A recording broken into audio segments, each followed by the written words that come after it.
श्रवणपूर्वकादीन् प्राणान् नमो भगवते पुरुषाय तुभ्यं समचरण सरोजं सान्द्रनीलाभदाभं जगाननीतपाणि मण्डना मण्डनानां तरुणतुलसीमाला कन्दरं पञ्चनेत्रं सदा यदवलहास्रं विठ्ठलं चिन्तयामि पाण्डुरङ्गकारो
त्याचे बंधू श्री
जनार्दनी तुमचा दास त्याचे आस पुरवावी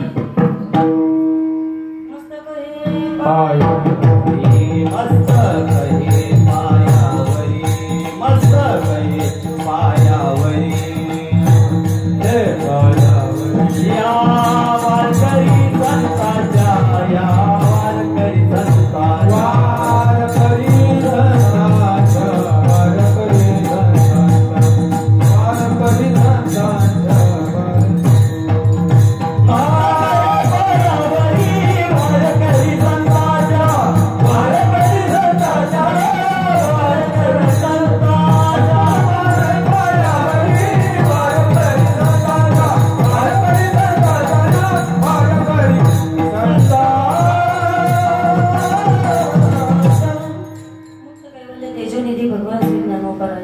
जगद्गुरु श्री संत तुकोबाराया आदी करून सर्व संतांच्या चरणी साष्टांग अभिवादन करते.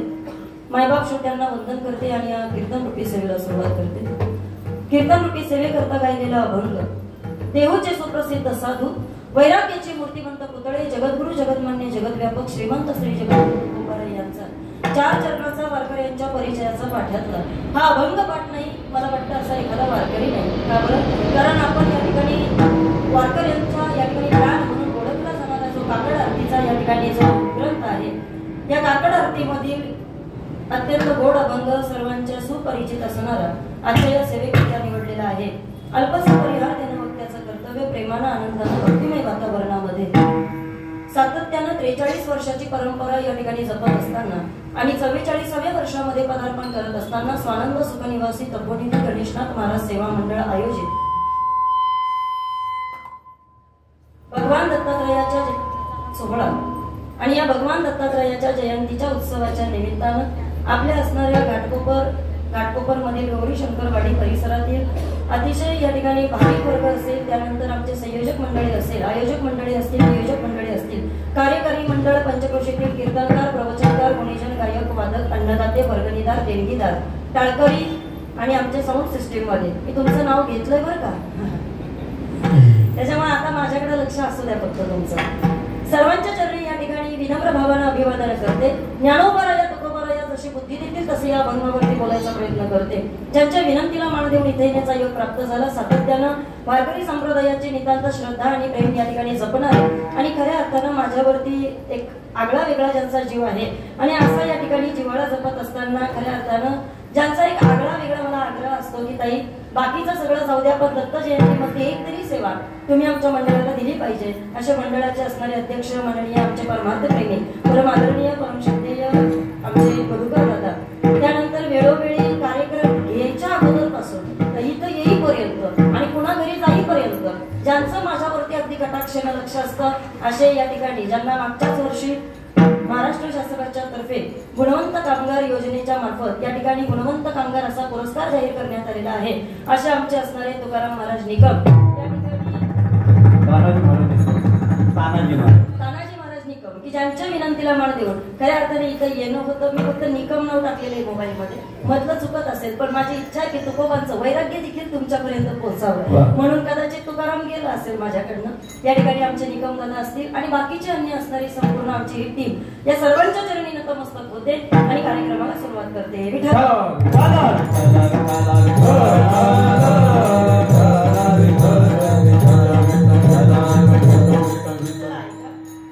साधक ज्या वेळेला एका परिपक्व अवस्थेपर्यंत पोहोचत असतो त्यावेळेला परिपक्व अवस्था साधकाची झाल्यानंतर भगवंताविषयी त्याचे काय विचार असले पाहिजे, भगवंताविषयी त्याची उपासना असली पाहिजे आणि भगवंताविषयी या ठिकाणी त्याची व्यवस्था कशी झाली पाहिजे, तो कोणत्या अवस्थेपर्यंत पोहोचला पाहिजे याचं वर्णन तुकोबाराया आजच्या अभंगामध्ये करतात. मी बोलेल तुम्हाला पहा, आज मंडप छान आहे, गायक वादक अगदी सुंदर आहे, फक्त तुमचे चेहरे आता जसे आहेत ना तसे फक्त 10-10:30 वाजेपर्यंत टिकले पाहिजे म्हणजे असे फ्रेश राहिले पाहिजे. हा चला मी काय म्हणते पहा, तुकोबारायांना एका साधकानं विचारलं की तुकोबाराया आयुष्यभर तुम्ही परमार्थ करताय, साधना करताय, भक्तीच्या मार्गावरती चालत असताना तुकोबाराया तुम्ही घरादारावरती पाहिलं नाही, इतकंच काय तुकोबा, बायको म्हटली नाही, मुलं म्हटली नाही.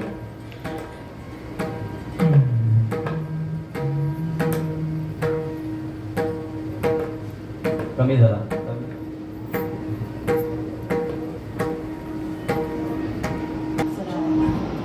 तुकोबरायांना या ठिकाणी विचारलं की तुकोबराया, परमार्थ करत असताना तुम्ही या ठिकाणी घरादारावरती तुळशी पत्र ठेवलं, बायको म्हटली नाही, मुलं म्हटली नाही, प्रपंचाकडे तुकोबा तुम्ही डोकावून सुद्धा पाहिलं नाही. सतत तुम्ही घोरवड्यावरती जायचं, भंडाऱ्यावरती जायचं, भामचंद्रावरती जायचं आणि सतत या ठिकाणी भजनामध्ये तल्लीन राहायचं. विठ्ठल विठ्ठल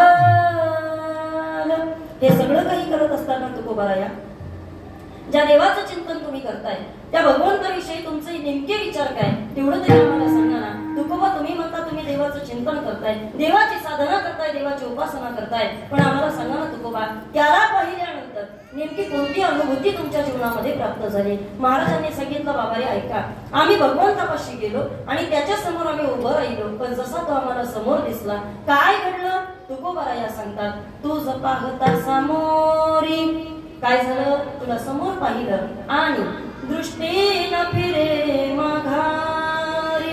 आता मात्र देवा माझी दृष्टी काही मागं फिरत नाही बरं का.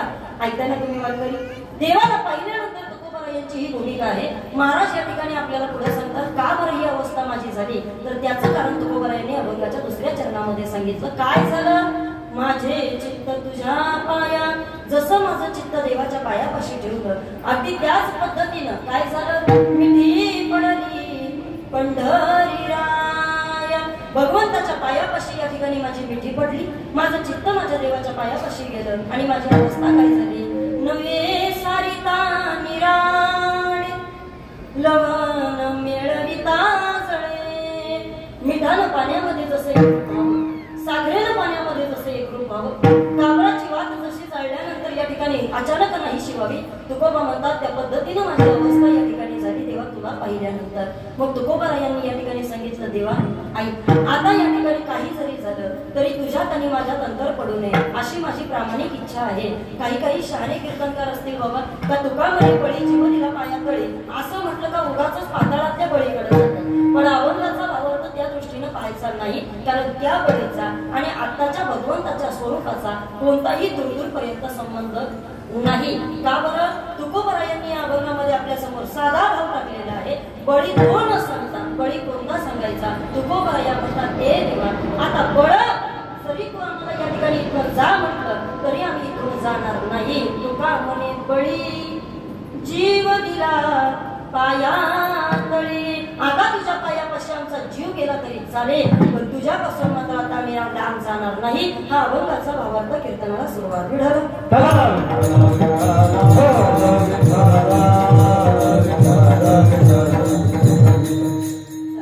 तुकोबरायांनी अभंगामध्ये स्वतःची अनुभूती सांगितली, पण मी आता इथं बसलेल्या प्रत्येकाला सांगेन, ऐका, अभंगाची भूमिका आपल्याला पाहायची आहे. पण तत्पूर्वी आपण या ठिकाणी 44 वर्ष झाले हा सप्ताह करतोय.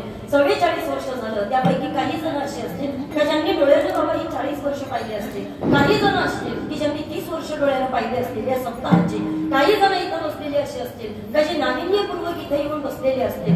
इथं बसलेल्या प्रत्येकाचा हेतू काय आहे हे मला माहित नाही, पण आता ऐका, तुकोबरायांनी जगाचा आढावा घेतल्यानंतर तुकोबरायांकडे एक दृष्टी होती आणि एक व्यापकता होती. महाराजांनी पाहिलं, बाबा रे, शाळेमध्ये जरी 50 विद्यार्थी बसत असते पण तरी सुद्धा पहिला नंबर मात्र कोणी एकाचा येतो. काय म्हणजे तुमचं बोलत नाही का तुम्ही, बोला की बघता.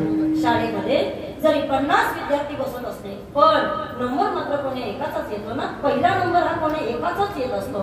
सगळ्या विद्यार्थ्यांचा पहिला नंबर येत नाही. प्रपंच करणारीही भरपूर आहे आणि परमार्थ करणारी सुद्धा भरपूर आहे, पण आता ऐका, यापैकी क्वचित लोक असे का ज्यांचा प्रपंचही चांगला होतो आणि परमार्थही चांगला होतो. महाराज सांगतात, विरळा पावे विरळा पावे अवघड गोवे शेवटीचे, अवघड गोवे शेवटीचे, अवघड गोवे शेवटीचे.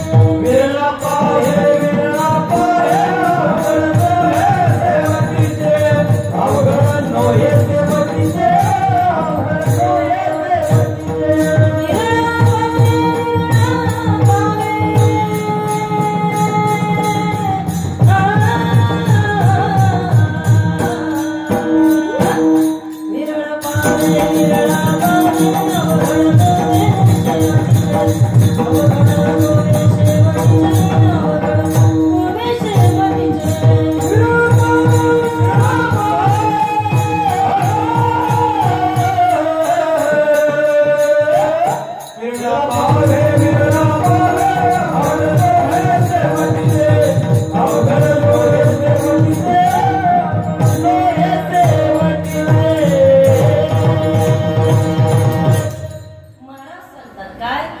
विरळा पावे अवघड गोवे शेवटीचे शेवटीपर्यंत या ठिकाणी समाधान प्राप्त करणारे क्वचित महाराजांची भाषा बरं का. ऐका, प्रत्येकाचं कॉम्पिटिशन चालू आहे, प्रत्येक जण स्पर्धा करतोय आणि प्रत्येकाच्या स्पर्धेमध्ये बाबा ही उत्तरं महाराजांनी शोधलेली आहे. मी बोलेल तुमच्याशी. पहा, स्वामी विवेकानंद म्हणतात, बाबा रे जग एक पागलखाना आहे. इथं कुणीतरी सत्य करता पागल आहे, कुणी संपत्ती करता पागल आहे, कुणी कले करता पागल आहे, कुणी सौंदर्य करता पागल आहे, कुणी दागदागिन्यांकरता पागल आहे, कुणी चांगल्या कपड्यांकरता पागल आहे. ऐकताय ना तुम्ही सगळेजण? ऐका, इथं प्रत्येक जण पागल आहे बाबा. जग म्हणजे फक्त रंगमंच आहे, पण इथं आल्यानंतर मात्र तुम्ही तुमचं पात्र कसं निभवता हे देखील आपल्याला कळायला पाहिजे. सांगेल मी तुम्हाला, काही जणांचं आयुष्य केवळ आणि केवळ याची त्याची निंदा करण्यामध्ये जातं. दिवसभर सकाळी उठल्यापासून रात्री झोपेपर्यंत काहींचा ठरलेला क्रम आहे. याची टोपी त्याच्या डोक्यात, त्याची टोपी त्याच्या डोक्यात. नाही कळत तुम्हाला? हा, आणि संध्याकाळी सगळ्यांच्या टोप्या आपल्या डोक्यात. बसो नाही तर नाही बसो, असं कितीतरी लोकांचा हा नित्यक्रम आहे. अजून पुढे बोलेल ऐका, काही लोकांचं आयुष्य केवळ आणि केवळ लोकांची उणी काढण्यामध्ये जातं. बरं आहे मुंबईकडच्या लोकांचं. कशामध्ये माहितीये का? गेलं माझं आयुष्य बाबा, 27-28 वर्ष मुंबईमध्ये मी काढली. पण एक मला समाधान वाटतं मुंबईवासियांचं. कोणतं माहितीये का? इकडच्या लोकांना बाबा याच्या त्याच्या बाकीच्या भानगडींकरता कोणताही वेळ मिळत नाही. दिवसभर काबड कष्ट करायचे, नोकरी करायची, संसार पाहायचा, मुलं लेकरं त्यांची धावपळ बघायची आणि कुठेतरी वेळ मिळाला का संध्याकाळी कीर्तनामध्ये येऊन बसायचं. याला खरं तर उत्तम परमार्थ म्हणता येईल. विठ्ठला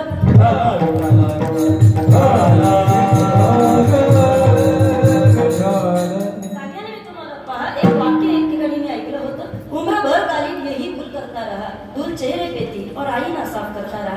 काही माणसाचं आयुष्य असं गेलं बाबा का तो केवळ आणि केवळ समोरच्या चुका काढत राहिला. त्याला माहित नव्हतं बाबा, अरे आपल्या चेहऱ्यावरती धुळे आपण आरशाला काय साफ करावं. पण चला ऐका, कुणीतरी एखादा आहे का तो शेवटपर्यंत जातोय, कुणीतरी एखादा आहे का तो शेवटच्या गतीला प्राप्त करतोय. पण आता दुर्दैव सांगते ऐका बाबा, बालपणामध्ये माणसाने इच्छा व्यक्त करावी. आई मला चॉकलेट पाहिजे, चालू शकतं. आई मला हे खेळणं पाहिजे, चालू शकतं. आई हे पुस्तक मला घ्यायचंय, चालू शकतं. पण आता ऐका, माणूस तारुण्य अवस्थेमध्ये आल्यानंतर त्याच्या इच्छा आणि आकांक्षा वाढतात. 2 रुपयाच्या चॉकलेटची इच्छा आता बाबा 2 कोटीच्या फ्लॅट पर्यंत येऊन पोहोचते. बरोबर आहे ना? काय मत आहे तुमचं? ओ बोला की वारकरी पटकन, बोला पटकन. सुरुवातीच्या काळामध्ये तो 2 रुपयाच्या चॉकलेटची अपेक्षा करत होता. आता त्याची अपेक्षा झाली काय? घाटकोपर सारख्या ठिकाणी कुठं तरी का होईना पण 1-2 कोटीचा फ्लॅट माझा सुद्धा असला पाहिजे.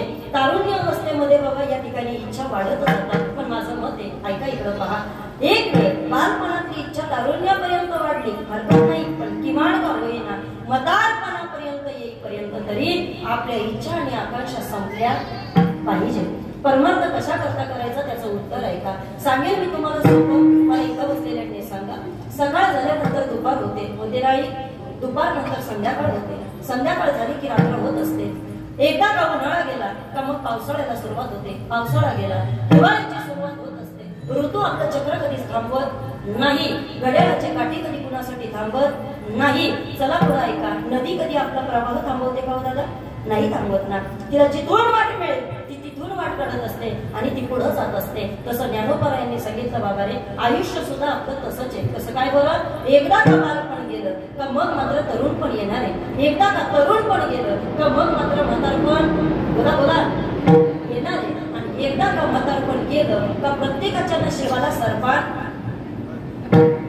काय बारीक तोंड केली काही लोकांनी.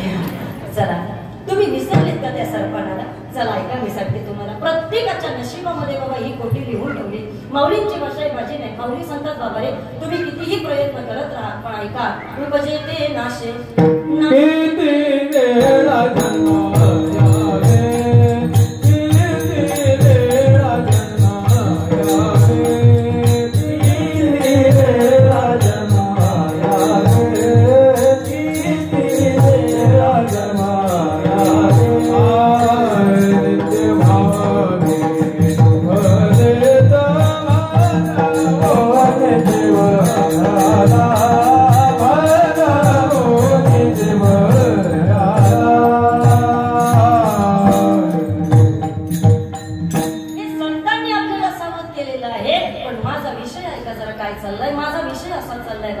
आयुष्याचं चक्र आहे. ते चक्र ज्ञानोबा म्हणतात प्रत्येकाला बाबा त्यातून जावं लागतं. इकडे पहा सगळेजण, माऊलींनी सांगितलं चित्त बाबा रे उपजते नाशे नाशिले ते पुनरुपी दिसे हे गणिका यंत्र जैसे परिभ्रमेला. काय प्रेम करावं बाबा आपण या देहावरती. जरा मृत्यू लोकांचा विचार केला ना वारकरी बाबा, तुमच्या आमच्या प्रत्येकाच्या एक गोष्ट लक्षात येईल. माणसाची धाव कशा करताय माहितीये का? केवळ आणि केवळ पैशाच्या प्राप्ती करतात. कशा करतात?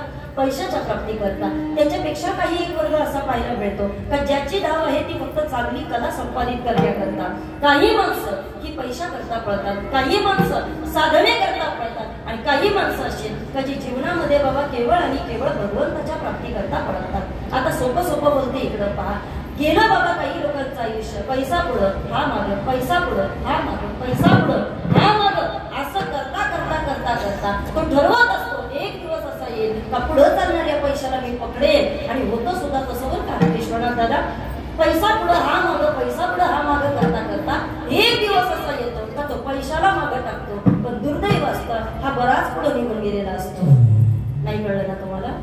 हा चला ऐका, सांगेल मी तुम्हाला. कमीत कमी बाबा वैकुंठवासी प्रातस्मरणीय गुरुनाम गुरु जगन्नाथ अण्णा पवार त्यांच्या कीर्तनामध्ये ऐकलेलं वाक्य. आता असं म्हणायचे बाबा रे, कित्येक वेळेला असं होतं का सुख आपल्या दारामध्ये येत असतात, पण ज्या वेळेला सुख तुमच्या दारामध्ये येतात ना त्यावेळेला आयुष्य मात्र मान खाली घालून निघून गेलेलं असतं.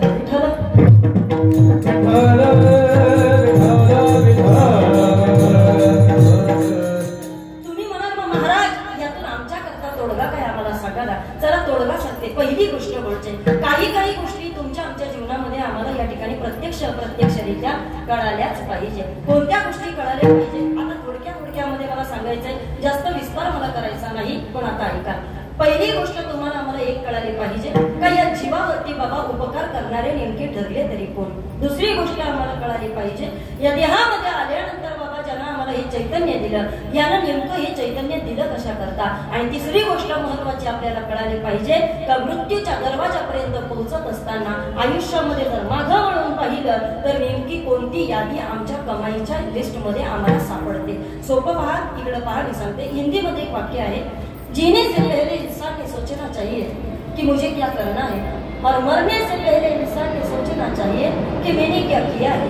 जगायच्या अगोदर माणसाने ठरवलं पाहिजे का नेमकं मला माझ्या आयुष्यामध्ये काय प्राप्त करायचंय. आणि मरायच्या अगोदर माणसानं या ठिकाणी आयुष्यामध्ये जरा चित्र आणायचं का मी माझ्या समोर काय नेमकं रेखाटून ठेवलेलं आहे. बऱ्याच लोकांना यातलं काही कळत नाही. हा माता ऐका बाबा, कीर्तनामधनं ही उत्तरं आम्हाला सापडली पाहिजे. कोणती उत्तरं सापडायची? साधी साधी चक्र आहेत बाबा, ती आम्हाला अजून सुटत नाही. पहिलं चक्र आहे ते म्हणजे ज्या नासक्या पुसक्यांवरती यावरती आमचं प्रेम चाललेलं आहे, हे प्रेम आमचं बाबा कुठेतरी या ठिकाणी कमी झालं पाहिजे. बसलेल्या प्रत्येकाला मी सांगेल, पहा बाबा, कितीही जरी याला जपण्याचा प्रयत्न केला पण तरी सुद्धा आपण याला कुठपर्यंत जपू शकतो. एकदा वय झालं तर त्याच्यावरती सुरकुत्या पडणार. एकदा वय झालं तर मग मात्र या ठिकाणी तुमची इच्छा असो नाही तर नसो पण डोक्याची केस पांढरी. बोलत नाही का तुम्ही वारकरी बाबा? बोला बोला पटकन ऐका. तुमची इच्छा असो नाही तर नसो पण तुमच्या डोळ्याला एक वेळ येणारे चष्मा लागणारे, एक वेळ अशी येणारे तुमची इच्छा असो नाही तर नसो पण तुमच्या तोंडामध्ये दात पडणारे. ऐका आता सांगते तुम्हाला, आपली इच्छा नाही पण या गोष्टी होणार आहेत का?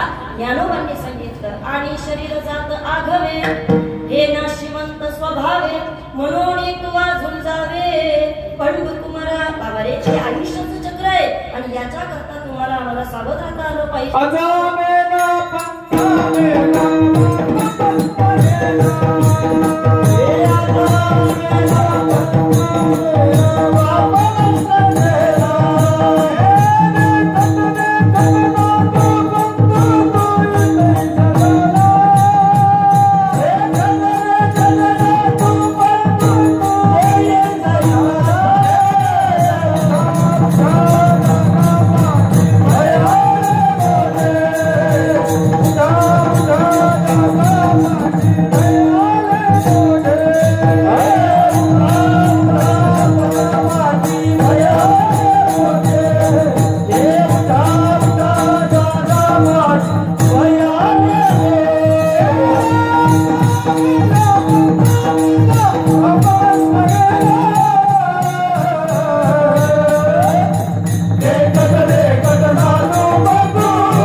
थाप मसना गेला देखत देखत नातू पण तोही तैसा झाला बाबा इथं सगळी जण गेली येथे नाही उरू आले अवतार येर ते पामर जीव घेते पण माझा विषय पाहत आहे का एका चक्रामध्ये वरकरी बाबा आपण अडकून गेलोय कोणतं चक्र आहे माहितीये का कीर्तनामध्ये बसल्यानंतर माणसाला एक आगळं वेगळं वैराग्य प्राप्त होतं एखाद्याच्या अंत्ययात्रेला गेलं माणसाला आगळं वेगळं वैराग्य प्राप्त होतं तुम्ही कोणत्या तरी पेशंटला दवाखान्यामध्ये बघायला जा तुम्हाला एक प्रकारचं वैराग्य प्राप्त होतं प्रत्येकाची इच्छा काय राहते माहिती का त्या वेळेला प्रत्येकाला वाटतं अरे आयुष्यामध्ये काही खरं नाही पण आता ऐका प्रत्येक माणूस तिथं ती चर्चा जरी करत असला पण आपलं वैराग्य चिरकाल टिकत नाही ना म्हणून आपल्या नशिबामध्ये दुःख आहे मी बोलेल तुम्हाला पा एकदा कीर्तनामधनं बाहेर पडलो आपण विसरून जातो खरंय का कुठे मी चहा पिऊन येऊ का कुठं तरी जाऊ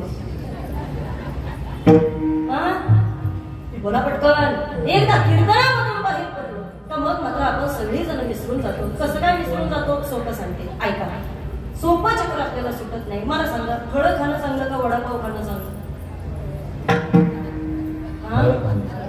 काय फळं खाणं चांगलं कुणा कुणाचं मत आहे फळं खाणं चांगलं जरा बोट वर करा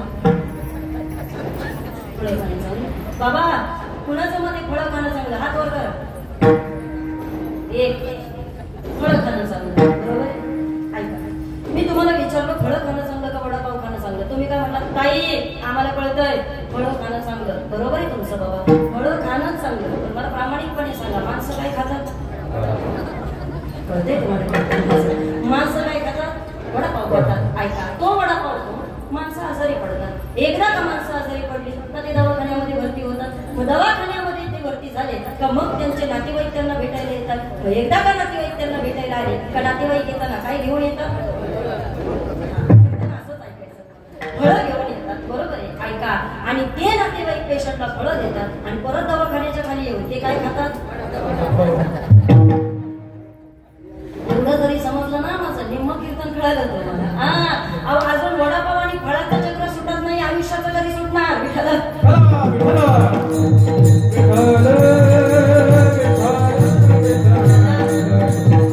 साधूची अवस्था आहे सांगेल मी तुम्हाला तुकोबाराया म्हणजे देवारी या चक्रामध्ये आम्ही कधी अडकलोच नाही का बरं रुसलो संसारा सर्व हा विघार वाटला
नाथांची सावध करण्याची भाषा नाथ बाबा सांगतात रात्रंदिवस घोकितो तुम्ही रात्रंदिवस घोकितो तुम्ही सावध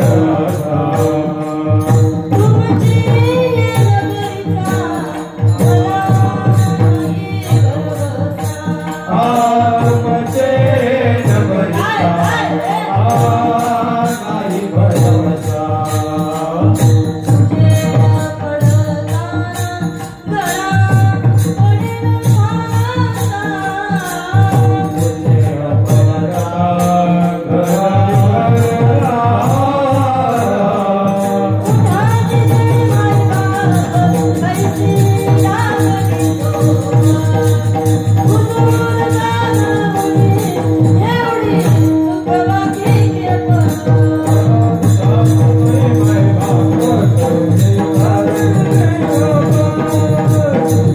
नाथांची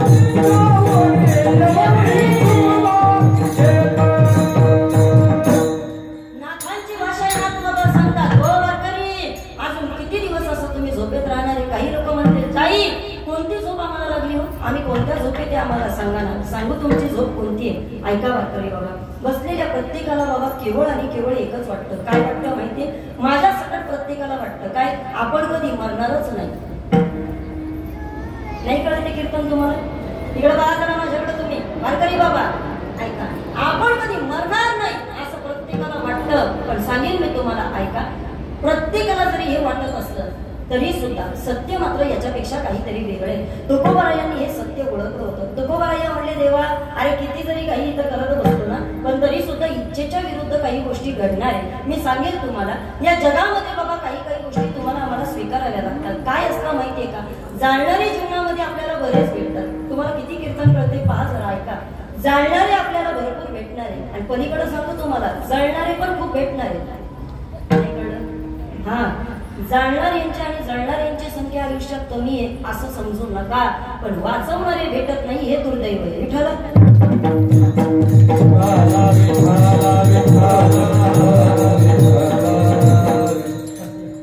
तुम्ही तिकडच्या टाळ्याकडे जाऊ नका, ती पोरं अजून शिकतात ते, तुम्ही इकडच्यांचे टाळ पाडा. विठ्ठल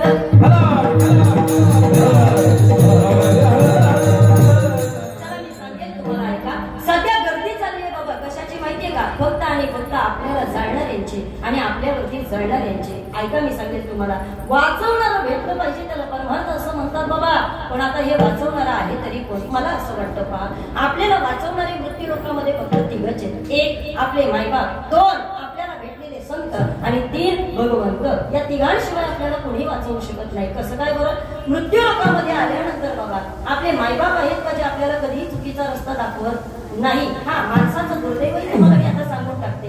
इथं बसलेल्या सगळ्या महिलांनी जरा माझ्याकडे पहा आणि मला सांगा, जगामध्ये एक तरी आई अशी आहे का जे आपल्या मुलाला म्हणते, बाळा तू तंबाखू खा? तुमच्याकडे कसं काय? एक तरी आई सांगा बरं मला. एकही आई अशी नाही का जी जगामध्ये आपल्या मुलाला सांगते का बाळा तू तंबाखू खा? जगात एकही आई अशी नाहीये देवचंद दादा का जी आपल्या मुलाला म्हणते बाळा तू दारू पे. पण आता दुर्दैव सांगते, ऐका, एकही आई अशी नाही का जी आपल्या मुलाला दारू प्यायला शिकवते. एकही आई अशी नाही का जी आपल्या मुलाला तंबाखू खायला शिकवते. पण आपल्याला मात्र हे ज्यांनी शिकवतं, आपण त्या मित्रांमध्ये जाऊन सांगतो आमच्या आईला काही कळत नाही. कळते ना? हे माणसाचं दुर्दैव आहे. काय का बाबा, आपल्याला आपल्या मायबापांची किंमत पहिली गोष्ट म्हणजे कळालं नाही. कळाली पाहिजे त्यांची किंमत. का बरं? मृत्यू लोकांमध्ये येण्याकरता रे पहिलं पाऊल जिनं टाकण्याकरता तिचं उदर तुम्हाला दिलं, ते मायबापाची किंमत आपल्याला कळणं अत्यंत गरजेचं आहे. कल्पना करा, काही दिवसापूर्वी या ठिकाणी तुम्ही घाटकोपरमध्ये आलात. ज्या वेळेला तुम्ही आलात बाबा, तुमच्याकडे काहीच नव्हतं, तुम्ही एकटेच आला होतात आणि एकटे आल्याच्या नंतर मात्र या ठिकाणी तुम्ही याच घाटकोपरमध्ये इकडे तिकडे भटकत होतात. तुम्ही विचारत होते का रे मला कुठेतरी काम धंदा मिळेल का, एखादं घर मला भाड्यानं मिळेल का? चला, तुमच्या मधलाच एक सद्ग्रस्त पुढे आला आणि त्यानं तुम्हाला सांगितलं, दादा काळजी करू नका. अहो, असंच काही वर्षापूर्वी आम्ही सुद्धा इथं पोट भरण्याकरता आलो होतो. त्यावेळेला आमच्याकडे सुद्धा काहीच नव्हतं. तुम्हाला इथं राहायचं असेल तर बिनधास्त राहा, पण ऐका, एक घर तुम्हाला मी देतो, पण त्या घराकरता तुम्हाला 10,000 रुपये भाडं द्यावं लागेल. ऐकताय ना तुम्ही सगळे?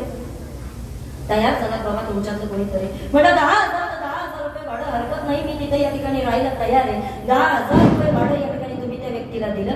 5 वर्ष 10 वर्ष तुम्ही मुंबईमध्ये काढली आणि 5 वर्षामध्ये या ठिकाणी तुम्ही इतके काबड कष्ट केले. याच घाटकोपरमध्ये या ठिकाणी तुम्ही इतकं या ठिकाणी कष्ट केले आणि कष्ट करून स्वतःचं भांडवल तयार केलं. आणि कल्पना करा की बाबा तुम्ही एक स्वतःचं घर या घाटकोपरमध्ये विकत घेतलं. आता आहे का 5 वर्षामध्ये तुम्ही तुमचं अस्तित्व इथं तयार केलं. तुम्ही पुन्हा आपल्या परगावामधल्या माय बापांना, तुमच्या बायकोला, तुमच्या मुलांना इकडे घेऊन आलात. 5 वर्षामध्ये तुम्ही तुमचं सगळं विश्व या ठिकाणी उभं केलं. आता कल्पना करा, एखादा नातेवाईक तुमच्या समोर बसलाय आणि ज्यानं 5 वर्षापूर्वी तुम्हाला या घाटकोपरमध्ये राहण्याकरता ज्यानं 10,000 रुपयाला जागा दिली होती, तो ग्रहस्थ जर तुमच्या बाजूने गेला तर सहज तुमच्या तोंडातून वाक्य येतं, अहो ऐका, पहिल्यांदा या ठिकाणी घाटकोपरमध्ये आलो होतो त्यावेळेला माझ्याकडे 1 रुपया नव्हता. माझ्या अंगावरच्या कपड्यावरती फक्त मी आलो होतो.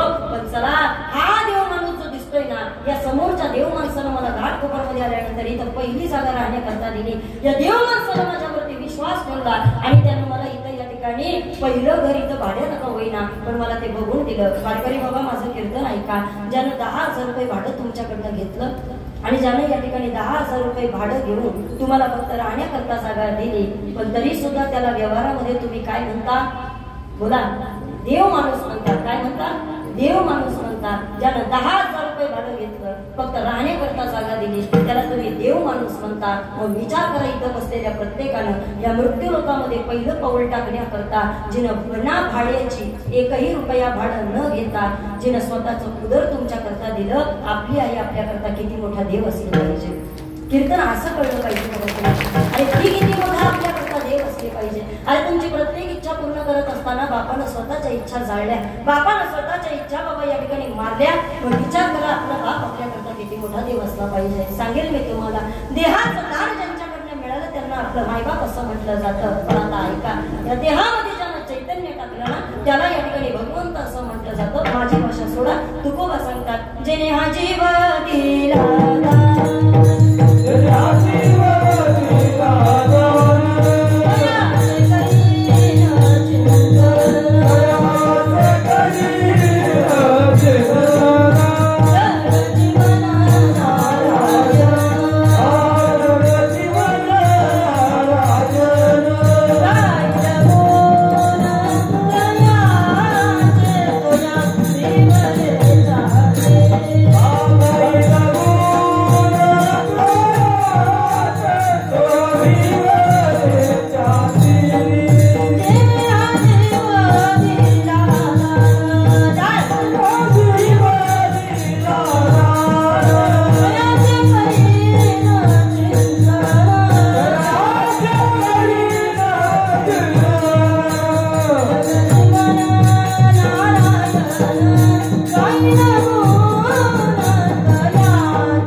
ते फक्त आणि फक्त माय बापांमुळे. पण वारकरी बाबा इकडं पहा, या देहामध्ये चैतन्य टाकायचं ज्यांनी काम केलं ना त्याला आमचा भगवंत असं म्हणतात. पण आता ऐका, या भगवंताचं काम फक्त एकच आहे. काय? तो तुम्हाला देऊन टाकतो, परत तुमच्याकडे बघत नाही. नाही कळलं तुम्हाला? परत तुमच्याकडे तो पाहत नाही. सोपं बोलते पहा, तुम्ही हातानं काही करा, माझा परमात्मा तुम्हाला काही बोलत नाही. तुम्ही पायानं काही करा, माझा देव तुम्हाला काहीच बोलत नाही. अजून पुढे बोलू का? ऐका, शाळेमध्ये या ठिकाणी विद्यार्थी ज्या वेळेला पेपर लिहिण्याकरता बसतो त्याला 2 तासाचे मुभा असते. किती? 2 तासाचा पेपर आहे, बरोबर ना बाबा? आता ऐका, गुरुजी या ठिकाणी किंवा मास्तर किंवा टीचर आपल्याकडे पहिले येतात आणि ते आपली प्रश्नपत्रिका आपल्या हातामध्ये देतात. पुन्हा दुसऱ्या वेळेला येतात, उत्तरपत्रिका तुमच्या आमच्या हातामध्ये देतात. आणि मग पहिली बेल होते आणि बेल चालू झाल्यानंतर या ठिकाणी तुम्हाला शिक्षक सांगत असतात, चला पेपर लिहायला सुरुवात करा. बरोबर आहे ना? आता ऐका, 2 तासाची वेळ असते, बरोबर आहे का पोरांनो? या 2 तासाच्या पेपरमध्ये तुम्ही कोणता प्रश्न कधी लिहायचा हे कोण ठरवतं? विद्यार्थी ठरवतात का शिक्षक ठरवतात? हा, विद्यार्थी ठरवतात. मी काय म्हणते ऐका, तुम्ही पहिला प्रश्न शेवटी जरी लिहिला, तुम्हाला सर काही बोलणार आहेत का? काहीच बोलणार नाही. ऐका इकडं पहा, तुम्ही पहिल्या प्रश्नाचं उत्तर पानभर लिहिलं, जिथं एका वाक्यात लिहा होतं तिथं पानभर लिहिलं तरी तुमचे सर तुम्हाला काहीच बोलत नाही. आणि जिथं बाबा या ठिकाणी संदर्भासही स्पष्टीकरण होतं तिथं तुम्ही एखादं वाक्य लिहून आलात तरी सर तुम्हाला काही बोलत नाही. तुमच्या 2 तासाच्या पेपरमध्ये सर अजिबात लुडबुड करत नाही. पण आता इकडं पहा, 2 तासाचा पेपरची वेळ संपली का मग मात्र या ठिकाणी आपल्या शाळेतले शिपाई पुन्हा एक बेल वाजवतात आणि मग मात्र शाळेतले शिक्षक आपल्याला सांगतात, नाव स्टॉप युअर पेन, तुमचा पेन खाली ठेवा, तुमची वेळ संपली. आणि मग ते शिक्षक तुमच्या हातामधल्या सगळ्या उत्तरपत्रिका गोळा करतात. आता ऐका, तुम्ही पेपर सोडवत असताना तुमच्या शाळेतल्या शिक्षकांना अजिबात मध्ये लुडबुड केली नाही. पण आता ऐका, एकदा का पेपर गुरुजींच्या हातामध्ये गेला का मग मात्र तुमच्या प्रत्येक प्रश्नाला किती मार्क द्यायचे हे कोण ठरवतं? हा, तिथं आपण काही बोलू शकतो का? नाही बोलू शकत, बरोबर आहे ना?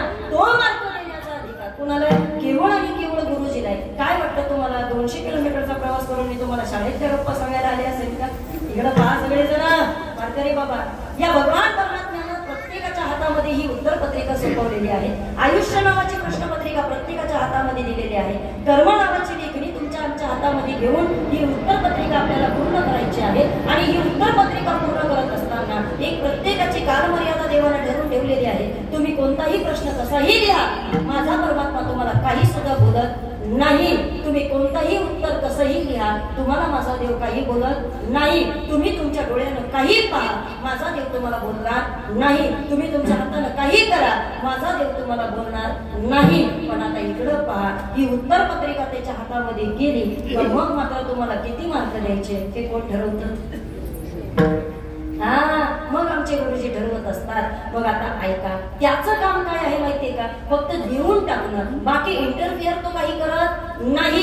पण आता मात्र ऐका, कुठेतरी बाबा समाज बुडत्याच्या मार्गावरती चाललाय. माणसातलं प्रेम आटलेलं आहे, जीवाला संपत चाललेलं आहे. नाती गोती बाबा आता पूर्वीसारखी जपली जात नाहीये. हे ज्या वेळेला सगळ्यांनी पाहिलं त्यावेळेला कुठेतरी कळवळा उत्पन्न झाला, तो म्हणजे संतांना. आणि म्हणून देह जरी या ठिकाणी माईबापांमुळे मिळाला, जीव जरी भगवंतामुळे मिळाला, पण तरी सुद्धा जीवावरती कृपा मात्र या ठिकाणी संतांची व्हावी लागते. विठ्ठल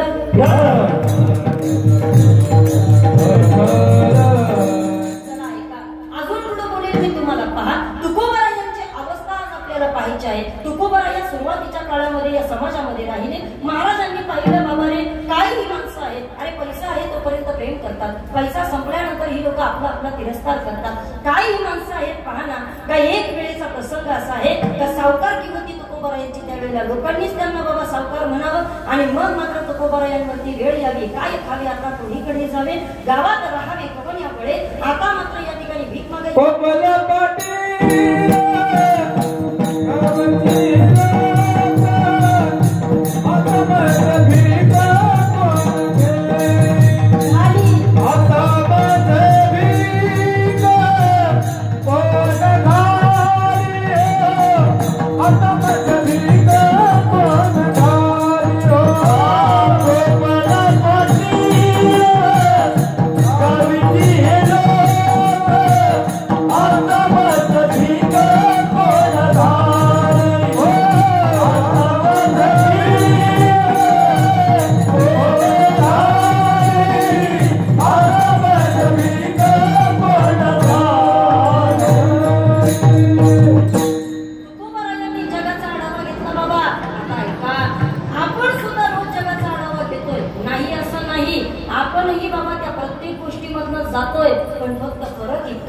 तुकोबा मात्र या ठिकाणी त्या सगळ्या अनुभवामधनं सुटले, आपण सुटत नाही. आपल्याला वाटतं परिस्थिती उद्या बदलत, परिस्थिती परवा बदलत, परिस्थिती नंतर बदलत. सांगेल मी तुम्हाला ऐका, परिस्थिती बदलत नाही बाबा.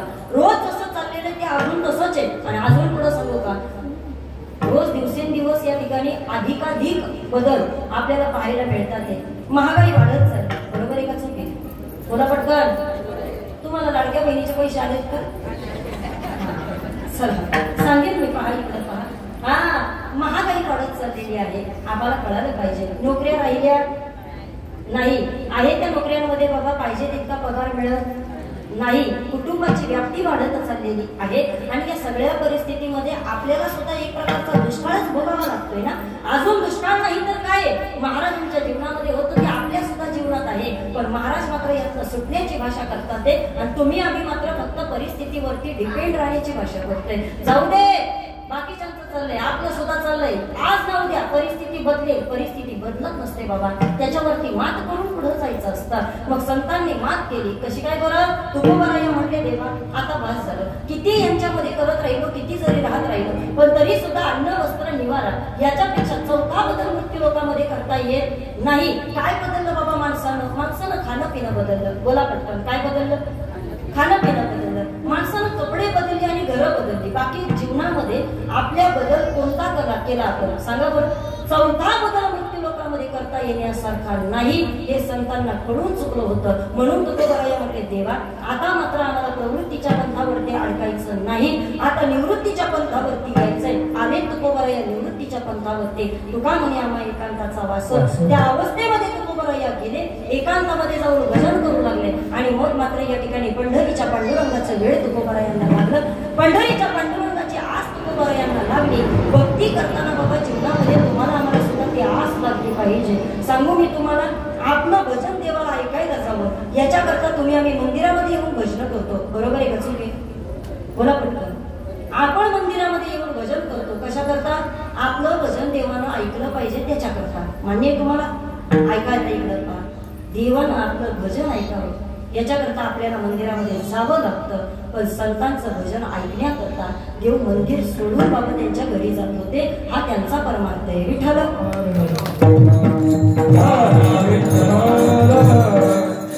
चला ऐका, आपलं भजन देवाला आवडतं की नाही हे मला माहित नाही बरं का. बाबा आपलं भजन देवाला आपण बळच ऐकवतो. ए देवा ऐक, हे देवा ऐक. पण आता ऐका, जनाबाईच्या ठिकाणी माझ्या परमात्म्यानं स्वतः जात होताना माझा देव जनाबाई देवाला म्हणायचे, हे देवा अरे काय तुझं काम आहे इकडं पाळवंटापासून महाद्वारापर्यंत सुरवराची मांडी उभे जोडून हात. अरे देवा तिकडं नाही का एवढी गर्दी तुझ्या करता, मग त्यांच्यापाशी तू थांबत नाही, माझ्यापाशी येण्याचं तुझं काम काय. देव म्हणायचा, जनाबाई बाकीचं सगळं जाऊ दे, वेळ वायाला घालू नको.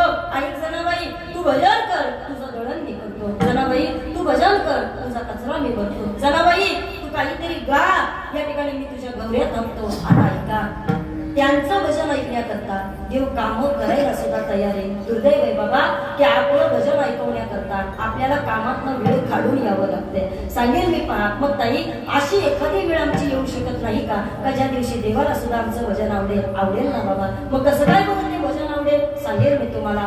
असो ऐसा कोठे आठवची नाही आणि देहीच्या विधी त्या अवस्थेपर्यंत ज्या वेळेला तुम्ही आम्ही सगळेजण जाऊ ना, त्या वेळेला खऱ्या अर्थानं परमात्म्याला आपलं भजन ऐकावंसं वाटेल. त्यावेळेला कदाचित आपल्या देवाला आपलं काहीतरी ऐकावंसं वाटेल. पण आपली गंमत आहे दादा, फक्त हा काय म्हणेल तो काय म्हणेल, मी असं केलं तर त्याचं काय होईल, माझ्यावरती कोण काय चर्चा करेल, याच्यामध्ये आपण बाबा कुठेतरी वाहत जातोय. म्हणून परमात्म्याची प्राप्ती होत नाही. पण आता ऐका, तुकोबरा या देवाकडे जातात, देवाला म्हणतात, देवा बा आता तुला पाहिलं ना, जगामध्ये आम्हाला दुसरं काही पाहावं असं वाटत नाही. ज्ञानोबाची अवस्था पहा. ज्ञानोबरा या सांगतात, देवा तुला पाहिलं, आता त्याचा परिणाम देखील तुमचे चरण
तुझी साडी किती रुपयाची ग? कुठल्या दुकानातून आणली ग? आता नवीन आली का मार्केटमध्ये? आमचं बघलं तिथे बाबा. चला ऐका, कधीतरी माझ्या परमात्म्याकडे पाहण्याकरता वेळ घालवा, कळेल बाबा तुम्हाला माझा पांडुरंग किती सुंदर आहे. गेलं बाबा आयुष्य. सोपं बोलू तुमच्याशी. ऐका, 10,000ची पैठणी घातली बाबा, तुमचीच बाई तुमच्याच मार्केटमधनं फिरताना अशी तोऱ्यात फिरत होती. 10,000ची पैठणी, 10,000ची पैठणी. ऐका, 10,000च्या पैठणीचा अहंकार निघून जाऊ शकतो, नाही असं नाही. पण सोपं बोलेल मी तुमच्याशी. ऐका, अंगात घातलेल्या पांढऱ्या कपड्याचा अहंकार झाला, कुठून काढणार बाबा आपण तो? काढता येत नाही. सांगू मी तुम्हाला. ऐका, एखाद्यानं 10 तोळ्याची चैन घातली, त्या 10 तोळ्याच्या चैनीचा अहंकार निघून जाऊ शकतो. पण गळ्यामध्ये घातलेल्या तुळशीच्या माळेचा अहंकार झाला, काढायचा कुठून बाबा तो? निघत नाही तो. ऐका, सांगेल तुम्हाला. एखादा हिरे जरी तुम्हाला गौरवित करण्यात आला, तुमच्या डोक्यावरती चढवला, त्याचा अहंकार कदाचित तुमचा निघून जाऊ शकतो. मी बोलेल तुम्हाला, डोक्यामध्ये घातलेल्या पेट्याचा अहंकार झाला, तो काढायचा कुठून? असे अहंकार कुठेही जात नाही. आणि म्हणून त्याच्याकरता परमात्म्याची वाट आपल्याला सापडत नाहीये. मग आता ऐका, ती वाट माझ्या तुकोबरायांना सापडली. तुकोबराया म्हणले, देवा ऐक, अरे या प्रपंचातल्या लोकांकडे मी पाहतोय, काय या लोकांना मी सांगायचं? आणि ज्या लोकांमध्ये ही लोक राहतात त्यांनाही माहिती आहे काय या ठिकाणी ते आम्हाला सांभाळतील की नाही याची कोणतीही गॅरंटी आम्हाला नाहीये. मला सांगा बाबा, मृत्यू लोकांमध्ये आता तुम्ही आम्ही सगळेजण वावरतोय. कलियुग आलेलं आहे आणि या घोर कलियुगामध्ये प्रत्येकाला फक्त ज्याचं त्याचं पडलेलं आहे. कुणाला कुणासाठी वेळ नाही. आणि अजून पुढे बोलू का, एकतर आपली घरं लहान आहेत. आपलं या ठिकाणी कुटुंबाची व्याप्ती करायची म्हटलं ना, 2 माणसं घरात एक्स्ट्रा आणायची म्हटलं ना, तर अगोदर घरातली 2 माणसं कमी करावी लागतात. नाही कळलं? लग्न करायचं पोराचं म्हटलं तर आधी मायबापांना काळजी वाटते की आपल्याला गावाला राहावं लागते, नाहीतर दुसरी एखादी सोय करावी लागेल मुलीची. आपण इथंच अडकून राहिलेलो आहे. आणि पुढे सांगू तुम्हाला, हीच भांडणं आमची विकोपाला पोहोचतात. आणि मग बाप मुलाशी भांडतो, अय हे मी केलं, माझ्यामुळे झालं, माझ्यामुळे तुम्हाला घर, माझ्यामुळे तुम्हाला गाडी, माझ्यामुळे तुम्हाला बंगला. ही भांडणं आमची इतकी विकोपाला जातात का आता आमची कुटुंब व्यवस्था सुद्धा पहिल्यासारखी राहिली नाही. प्रपंचातली प्रत्येक गोष्ट मी, माझी, माझ्यामुळं याच्यामध्ये आपण अडकत राहिलो. पण ऐका आता एक पहा, मी जर आता तुम्हाला विचारलं पुरुष वर्ग बायको कोणाची, तुम्ही काय म्हणणार? बोलत नाही का तुम्ही? बोला पटकन. बायको कोणाची? माझी. घर कुणाचं? घर कुणाचं? माझं. गाडी कुणाची? माझी. पोरं कुणाची? माझी. आणि मंदिर कुणाचं? देवाचंच बोलले ना तुम्ही. देवाचं, गावाचं काय शब्द असतात ना, आणता कुठं तुम्ही हे सगळे?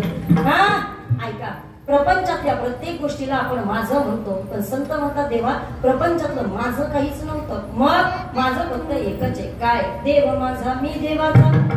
तुकोबा म्हणतात देवा तू माझा आणि मी तुझा, याच्यापेक्षा मला बाकीचं काही माहित नाही. तुकोबा मग घरादाराचं आता काय? तुकोबा म्हणजे देवा आता काहीच नाही का? तुला पाहिलं आता परत माझी दृष्टी मागं फिरत नाही. अभंगाचं पहिलं चरण.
देवा आई आता तुला पाहिलं दुसरं काही पाहावं असं वाटत नाही. मी काय म्हणते वारकरी बाबा, खरं खरं इथं बसलेल्या प्रत्येकानं सांगा, तास दीड तास आपण मंदिरामध्ये येतो, किती समाधान वाटतं की नाही?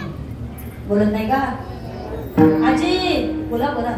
तास दीड तास मंदिरामध्ये येतो, अहो वेळ कुठे निघून जातो आम्हाला कळत नाही. एखादं भजन चालू झालं तर असं वाटतं भजन ऐकत राहावं, कीर्तन चालू झालं असं वाटतं कीर्तन ऐकत राहावं. ही पोरं आमची पावले खेळायला लागली असं वाटतं त्यांच्याकडे टुकू पाहत राहावं. बरोबर आहे की नाही?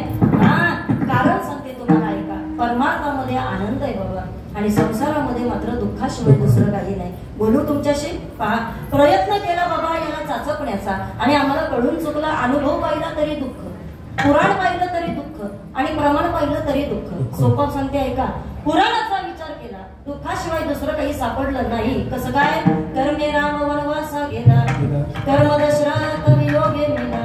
हा, ऐका, वियोग घडला सीता देवी, दशरथालाही जावं लागलं, रावणालाही त्याचा क्षय डोळ्यानं पाहावा लागला, आणि आमच्या असणाऱ्या विश्वाच्या मालकाला सुद्धा त्याचा वनवास बाबा या ठिकाणी डोळ्यानं पाहावा लागला. मी काय म्हणते पहा, जर देवाला बाबा त्याचं प्रारब्ध चुकलं नाही, आपल्याला प्रारब्ध चुकणार आहे का? चुकणार आहे का? जोरात बोला. नाही. मग आता एवढं जर आपल्याला कळतंय, मग आपल्याला तोंड बारीक करायची गरज आहे का? तरी पण काही लोक बाबा सतत आपले टेन्शन मध्ये असतात. का टेन्शन मध्ये असतात मला माहित नाही, पण आता ऐका, प्रारब्ध बाबा आपल्याला इथं भोगावं लागतं. कुणाचं कसं असेल मला माहित नाही, आणि आयुष्याचं गणित फार सोपं आहे बाबा. कोरोनाच्या मध्यंतरीच्या 2 वर्षामध्ये ना मी जरा ऍस्ट्रॉलॉजीचा अभ्यास करत होते, भविष्याचा. देवचंद दादा, मला भविष्य कळतं. भविष्य तुम्हाला ऐकायचंय? तुमचं भविष्य कुणाला भविष्य ऐकायचंय? सांगा पटकन. नाही फुकट सांगणार आहे, नका लगेच टेन्शन घेऊ. ऐकायचंय का? बोला पटकन. काय काय हा म्हणतात ते, काय काय नको म्हणतात ते, त्यांना माहिती आता हे सांगण्याच्या लायकीचं नाही, कशाला सांगायचं. हा, पण आता इकडं पहा, मला जेवढी लोक इथं डोळ्यानं दिसतात येत ना, माझ्या सकट जेवढी माझ्या नजरेत येत ना, हा निगम दादा, मी सगळ्यांचं भविष्य आत्ताच्या आत्ता सांगू शकते. चला मी ट्रायल घेते तुमची, म्हणजे तुम्हाला पटकन कळेल. ऐका, प्रत्येकानं घरी गेल्यानंतर हा ऐका, प्रत्येकानं घरी गेल्यानंतर आरशासमोर उभं राहायचं, आणि प्रत्येकानं आपलं कपाळ पाहायचं. काय पाहायचं? कपाळ पाहायचं. काय पाहायचं? कपाळ पाहायचं. ऐका, ज्याच्या कपाळावरती 3 आठ्या पडतात, किती? 3 आठ्या पडतात, आणि तिन्हीच्या 3 आठ्या जर 1 पर्यंत पोहोचत असतील ना, समजून जायचं त्या माणसाला 80 ते 90 वर्षाचं आयुष्य देवानं दिले. किती? बोला की. 80 ते 90 वर्षाचं. ज्याच्या कपाळावरती 2च आठ्या पडतात, समजून जायचं 70 पर्यंत या ठिकाणी तो व्यक्ती जाण्याची शक्यता आहे.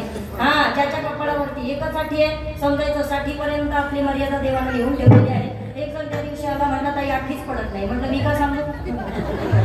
आपला हातचा राखून राहिलेलं बरं असतं बाबा. चला ऐका, सांगते तुम्हाला, नशीब पाहणं फार सोपं आहे बाबा. हा, कसं काय?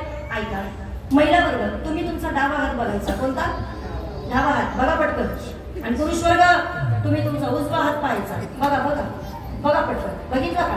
ऐका, मध्यंतरी आपल्या या ठिकाणी मधल्या बोटापर्यंत, त्याच्या बरोबर खाली या ठिकाणी एक आडवी रेष या ठिकाणी जात असते. दिसते तुम्हाला?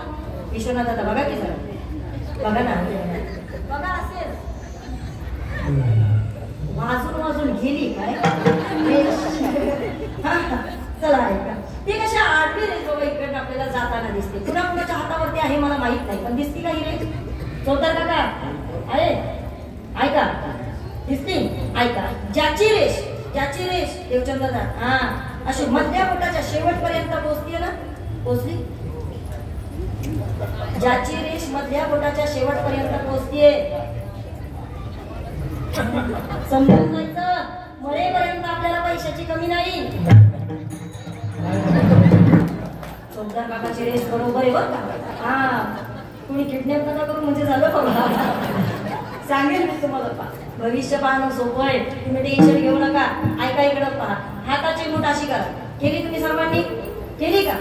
इथे एक आठवडी पडली. हा, ज्याच्या हाताच्या तिथं करंगळीच्या शेजारी 1च आठवडी पडते, समजून जायचं आपलं 1च लग्न होणार.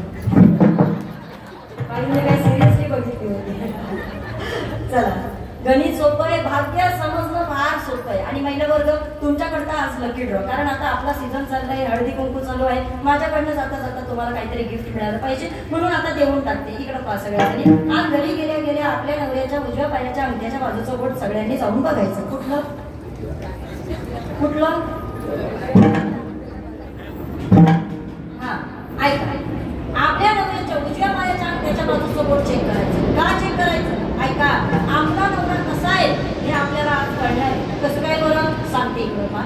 ज्या बाईच्या नवऱ्याच्या उजव्या पायाच्या अंगठ्याच्या बाजूचं बोट असं बरोबर समान असतं ना, समसमान, हा समजून जायचं आपल्या नवऱ्याचा स्वभाव म्हणजे गिव्ह अँड टेक पॉलिसी. बस, त्याला कोणाशी काही घेणं देणं नाही. पहिला वर्ग, हा बोट बाजूचं जर नवऱ्याच्या अंगठ्याच्या बरोबरीनं असेल, समजायचा आपला नवरा म्हणजे अगदी बाबा समसमान लोकांशी राहणारा. पण आता ऐका, जर आपल्या नवऱ्याच्या उजव्या पायाच्या अंगठ्याच्या बाजूचं बोट थोडं जरी असं आखूड असेल ना, आखूड कमी नाही कळलं तुम्हाला?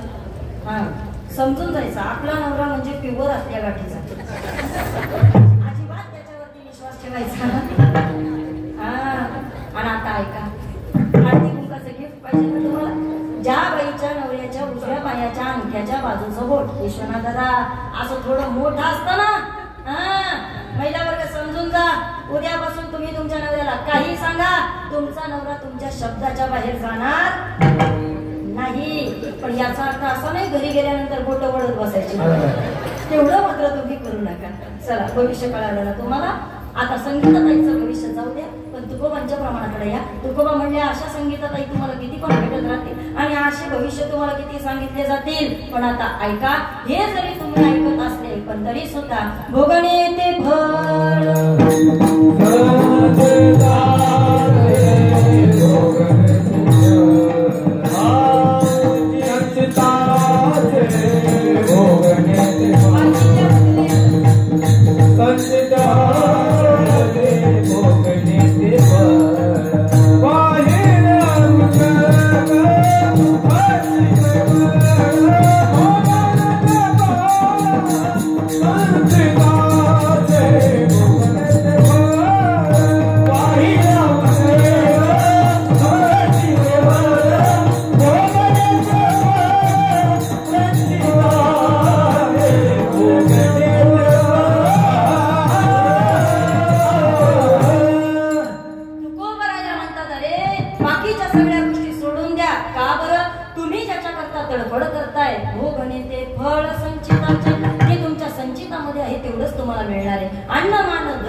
माणसाची धाव जरी किती असली ना वारकरी बाबा, पण तरी सुद्धा ते तुमच्या प्रारब्धाच्या पुढे जाऊ शकणार नाही. मग आता ताई आम्ही काय केलं पाहिजे? चला इकडे पास जण छोट्या छोट्या गोष्टी आपल्याला बाबा इथे येऊन करायच्या आहेत. कोणत्या गोष्टी करायच्या? एक, योग्य वेळेला योग्य गोष्टी आपल्याला सोडता आल्या पाहिजे. योग्य वेळेला योग्य मार्गावरती आपल्याला येता आलं पाहिजे. शास्त्रामध्ये प्रमाण लिहून ठेवली, एवढी प्रमाणे एका कीर्तनामध्ये देता येणं बाबा पॉसिबल नाही. येतील देता, पण कीर्तन सगळं प्रमाणामध्येच जाईल आणि प्रमाणामध्ये प्रमाण असली म्हणजे मला बरं वाटतं. त्यापेक्षा आता थोडी प्रमाणं काढूया आणि चिंतनाकडे येऊया. ऐका, काही गोष्टी योग्य वेळेमध्ये आपल्याला साध्य करता आल्या पाहिजे. तुकोबांना वयाच्या 23व्या वर्षी कळतंय का मृत्यू लोकामध्ये आल्यानंतर भगवंताची प्राप्ती झाली पाहिजे आणि त्याच्याकरता महाराजांची धाव आहे काय की तुम्ही सनकाधिक संत म्हणविता कृपा एवढा करा उपकार आणि सांगा देवा नमस्कार.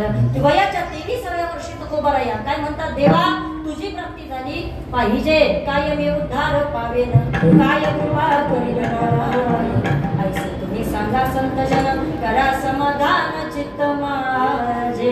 हे वयाच्या 23व्या वर्षी तुकोबांना कळते. वयाच्या 16व्या वर्षी ज्ञानोबाराया संजीवन समाधीचं स्वप्न पाहतात. ते कितव्या वर्षी वारकरी बाबा? 16व्या वर्षी. 22व्या वर्षी गेले हे पाहू नका, निघाले 16व्या वर्षी. हे पहिलं आपल्याला कळायला पाहिजे. 16व्या वर्षी ज्ञानोबा म्हणतात निवृत्ती दादा जाण्याची इच्छा झाली. निवृत्ती दादा म्हणतात ज्ञाना 16 हे जाण्याचं वय नाही आणि तुम्ही का 16 वर्षामध्ये निघाले? ज्ञानोबा म्हणले निवृत्ती दादा जे प्राप्त करायचं होतं ते प्राप्त केलं आणि आता दुसरं काही राहिलं नाही म्हणून इथं थांबायची इच्छा नाही. काय प्राप्त केलं? अवघाचे संसार सुखाचा परिणाम मी पाहिलं होतं आणि मी तो करून दाखवला. आजी संसार सुखळ झाला हे नाहीये. माझं मी पूर्ण केलं.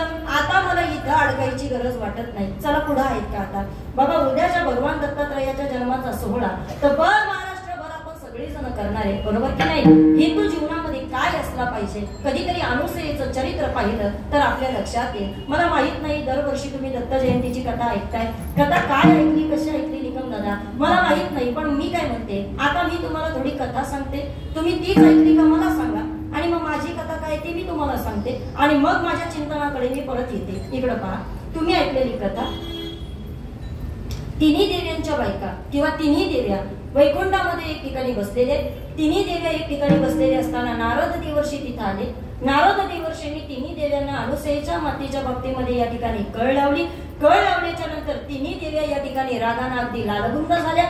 त्या तिन्ही देव्यांनी आपल्या असणाऱ्या नवऱ्यांना सांगितलं, काय तुम्ही आत्ताच्या आत्ता मृत्यू लोकामध्ये जा आणि पृथ्वी तलावावरती असणाऱ्या अनुसयेचा तुम्ही सत्वहरण करा. बरोबर आहे. मग तिन्ही देव या ठिकाणी मृत्यू लोकामध्ये खाली आले. त्यांनी अनुसया मातेचं सत्वहरण करण्याकरता या ठिकाणी तिच्याकडे विवस्त्र होऊन भोजन दे अशी याचना केली. नग्न भोजन तिच्याकडे मागितल्याच्या नंतर मात्र अनुसया माता या ठिकाणी घाबरली. आत्री ऋषींकडे गेली. मंतरलेलं पाणी आत्री ऋषींकडनं आणलं. ते आपल्या तिन्ही देवांवरती या ठिकाणी तिने शिंपडलं. तिन्ही देवांची लहान बाळं झाली. मग ती लहान बाळं तिच्याकडे तिने ठेवली. मग तिन्ही देव्या मृत्यू लोकामध्ये आल्या. त्या तिन्ही देवींकडे याचना करू लागल्या, यापैकी आमचा नवरा कोणता आम्हाला सांग. आणि अनुसया मातेला मग त्या शरण गेल्या. आपला आपला नवरा अनुसया मातेनं बाबा त्यांच्या ताब्यामध्ये देऊन टाकला. अशी कथा तुम्ही सर्वांनी ऐकली. बरोबर का चूक?